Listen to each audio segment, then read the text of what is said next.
What's up, Nightmare Nerds? I'm Josh, and welcome to the Nightmare Network presentation of New Nightmare, a spoiler-free podcast where we discuss new and notable horror. On today's episode, we're looking at the psychological religious body horror film Saint Maud. This is the feature-length directorial debut of Rose Glass, who also wrote the film, which follows Maud, a hospice nurse and devout Catholic who becomes intent on saving the soul of one of her patients. The film is super stylistic, very well acted and directed, and features what might be my favorite scene in any film I've seen so far this year. Mike and I had a devilishly good time talking about this one. Let's get to it. Rose Glass's directorial debut, Saint Maud, has certainly been getting a lot of buzz, especially now that it's been available to stream. Josh, what were your initial thoughts on the movie? I really liked it. I thought it was good. I watched the trailer. Like, pretty much all I knew was from the trailer going into it. Sure. I thought it was a really good trailer.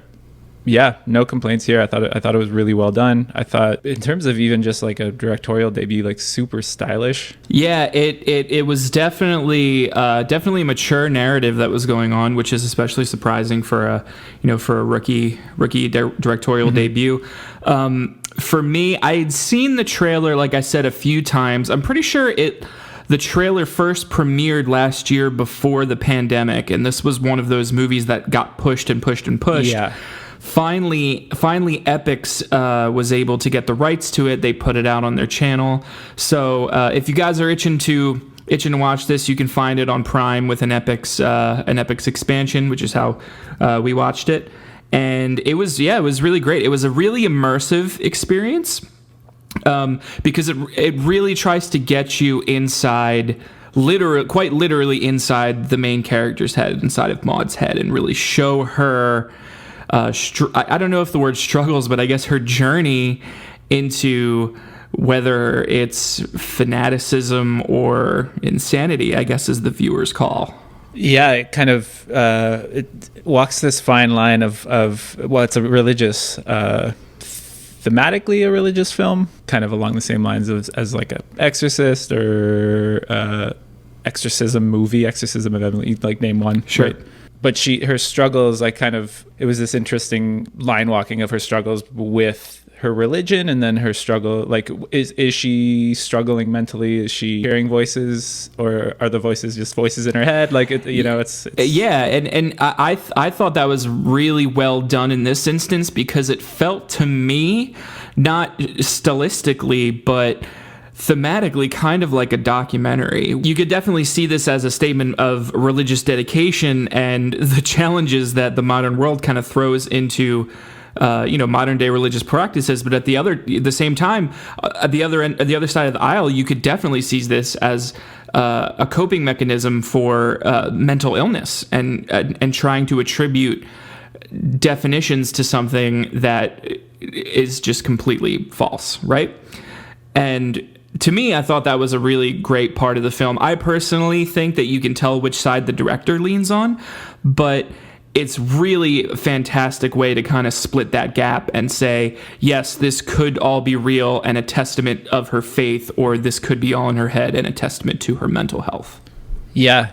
And I was reading to, or I guess in a BBC interview, Rose Glass, the director, relates Maud's relationship with God as like many people's relationship with social media, always looking for support, guidance, and affirmation. And I think that's a really interesting sort of modern take on religiosity, and Absolutely. And I think that blends through, especially with the modern aspect of this, because you're introduced to this character, Maud, who really kind of feels like a devout. The time period of this is very odd, because when you just kind of view Maud, it feels like you're in the 1920s, right? She's in a very rundown, closed part of the city.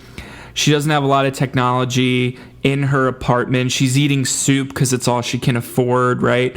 And so the time's kind of weird here, because and she has this this shrine to Christ on her wall, and it feels like a different time period. And then there's a section in the middle of the film where she goes out and to a bar, and it's a very weird modern clash to it. So I can definitely see that the societal clash going on. Yeah, and I think we will touch on the performance shortly, but that scene in particular where she does go to the bar that to me was like this weird turning point in the film where like you're seeing this character who's really sort of like proper, and she's definitely a devout follower. Yeah. And then there's that bar scene that kind of shakes her out of that a little bit. It's striking. It really is, because it's something we do not see from her at all before that point. Yeah. It's interesting because we had spoken about this briefly beforehand, and I kind of told you that you said you thought it was great, you loved it, and I kind of got lost in the second act right around the midpoint. And I didn't tell you why, but when I was watching it, I felt this connection to Maud's character and Amanda's character, right? We spent most of the first act with her, with Maud coming into home care for Amanda's character. She's dying, and she gets this connection to her in her head where she says, "I'm her savior, I need to save her." And then through some events, Maud eventually gets fired from this position because she takes things a little too far. And that's when we start showing, I guess, this more modern part of the story where she starts going out and showing us a different side to her character. My initial thoughts and why I felt like I was getting lost in the narrative was because I didn't feel like I had gotten enough of Maud and Amanda. I just felt like there could have been so much more interesting and intricate interactions between the two of them that I still feel we got a little cheated out of, because it's a relatively short movie. It's about 85 minutes, and when you're running with that, when you're operating with that compact runtime, things need to be really succinct, really sharp, and it meanders a little bit. But I also, seeing the narrative in full, feel that meandering is very important to her character, right? Because it gives you this opportunity for her character to, no pun intended, play devil's advocate with herself, right? And in doing that kind of lends more to the religious themes of the film. Yeah, I see where you're coming from, and I agree on some level. I think that you might want a little bit more time of Maud with Amanda, and that relationship building a little bit more. But I also felt like Amanda's character was a little bit like she kind of played along to Maud's the things that Maud was doing in a way that felt like disingenuous or something. But yeah, I see what you're saying, and like you said, it really does, like, it nails the final act. Yeah, really, because I will say, without spoiling too much, that when Amanda's character is reintroduced in the narrative, that is a scene, and it really catches you off guard how it plays out. And that's one of my favorite scenes that I've seen in a movie in a long time. Yeah, it's very, very, very good. Yeah. And another thing about this film is it's surprisingly gruesome.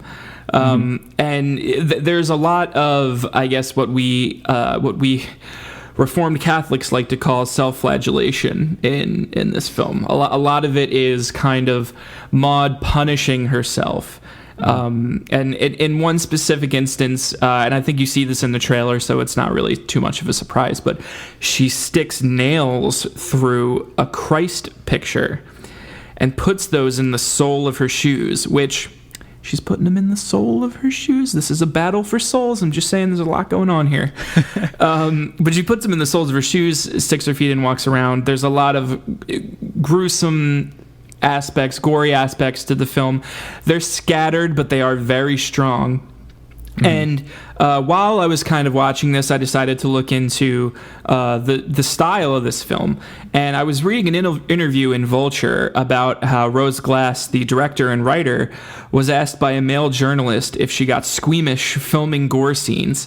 And she answered, "Why would I? I wrote it." And to me, that's awesome. And the article goes a little farther into saying how the majority of the audience for horror movies has kind of surpassed the male teen, which I guess it kind of was back in the slasher films where it was like, okay, let's get as much blood and boobs on the screen as we could. Sure. And it's really shifted to really strong female and women-led, a woman-led genre. And the audience is really kind of women-led now too. And I think it's great to see artists like Rose Glass and Chelsea Stardust, who's made some really good movies, and Emerald Fennell with her Promising Young Woman, and to kind of see how they're really breaking the mold in the genre that's been so male oriented for the past 40 years. Yeah, and it's definitely one of those directorial debuts. Similar to like somebody like Ari Aster, or sure. I know your takes on Hereditary aren't super positive, but somebody like Ari Aster, or even somebody like Jordan Peele come to the scene and like drop something like Get Out as their first feature. Like know that this is like a new voice in the genre, and I can't wait to see what her next movie is. Yeah, it's going to be very interesting because to see what we have next, because like you said, we have someone like Ari Aster who hits the ground with a Hereditary, and though you guys may not know it now, but I am not super high on Hereditary. A lot of people were. And to see an artist like him go from a Hereditary to a Midsommar, which is a very different kind of horror film, it makes me so interested to see what a talent like Rose Glass is going to put out, considering I loved Saint Maud significantly more than I loved Hereditary.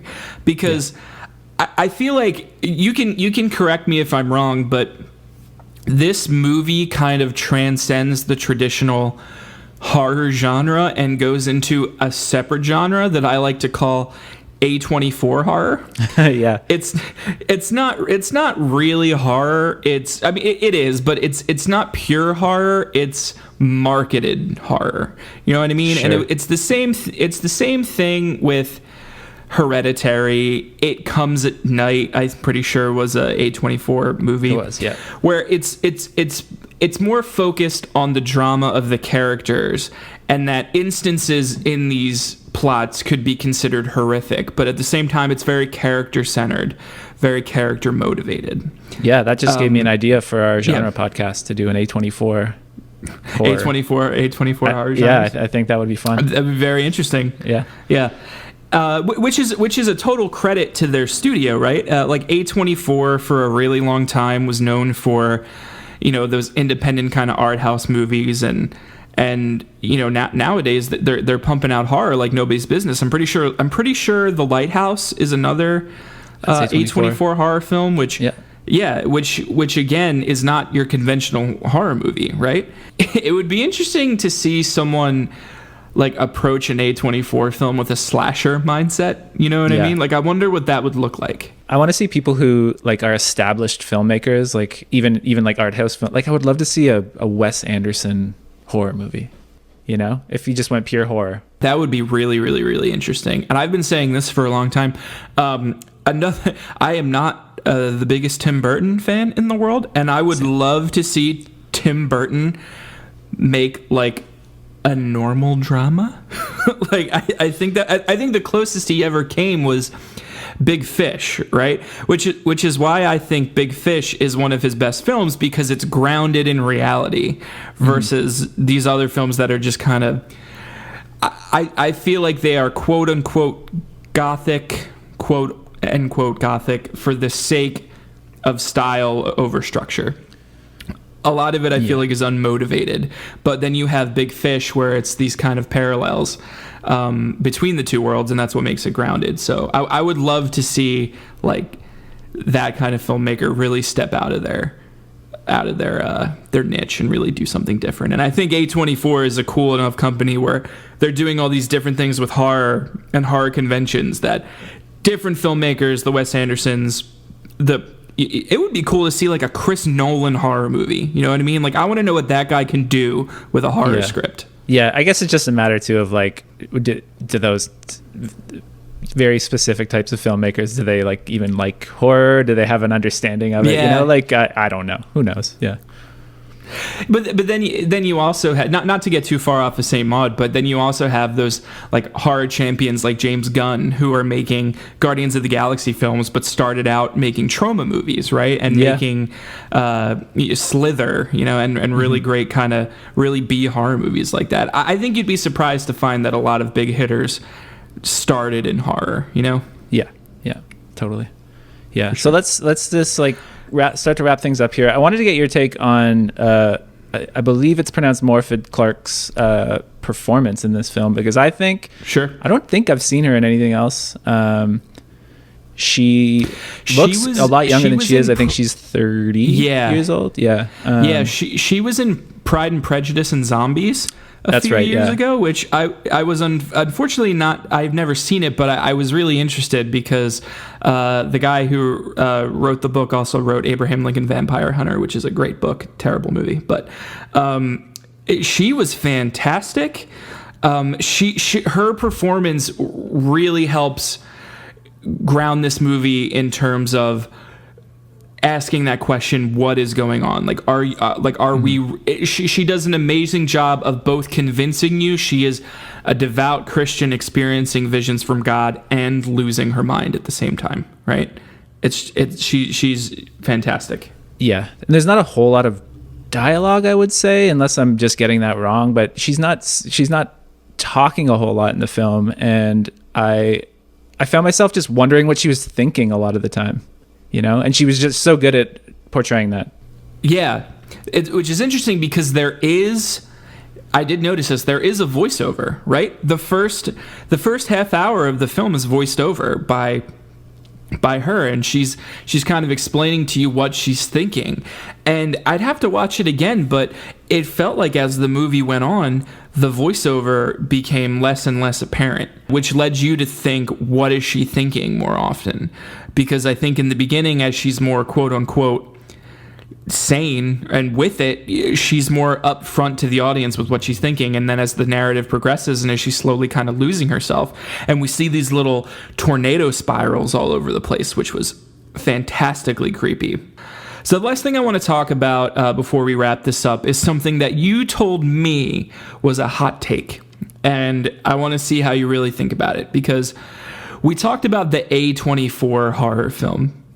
And I could not help but think the entire time watching this movie, it felt like a very modern version of The VVitch, also known as The Witch, from Robert Eggers. It seemed very similar because they both seem like tales about questionings of faith, and then at the end we have this. Actually, I want to give it away, but it's almost a dual questioning of whether or not there's no true clarity about what's going on, and the question still persists in your mind. And especially there's a scene in Saint Maud where she finally, and we as an audience finally hear the voice of God, right? And we're hearing what she's hearing, and it's a point in the story where we're not sure what's going on in her head, and then we finally hear this voice that she's hearing. And when I watched that scene, I immediately thought of the scene in The Witch when the Anya Taylor-Joy's character goes into the shed and finally hears the witch talk, right? And up to that point, we're not sure if there really is a witch, if it's all going on in these characters' heads. And then you hear it from her perspective. And I found that to be very similar. So to me, I feel like they're very similar narratives put in very different times. I'm wondering what you think about that. I think that's a very hot take. And I'm not being sarcastic. I think I think you nail it. And both directorial debuts, if I'm not mistaken. Yeah, so I think this film gets a thumbs up from both of us. It's very engaging, it's very smart, it's very slick, and it's very scary. So if you guys haven't already, please go check out Rose Glass's directorial debut, Saint Maud. Thank you for joining us for New Nightmare. I am Mike. And I'm Josh. And we'll scare you next time. Thanks for listening to the Nightmare Network podcast. Don't forget to like and subscribe, and don't be afraid to give us suggestions on movies that spooked you out for our next episode. You can visit nightmarenetworkofficial.com to submit your own nightmare to be adapted into a short film on our YouTube channel. As always, at Nightmare Network, you share your scares.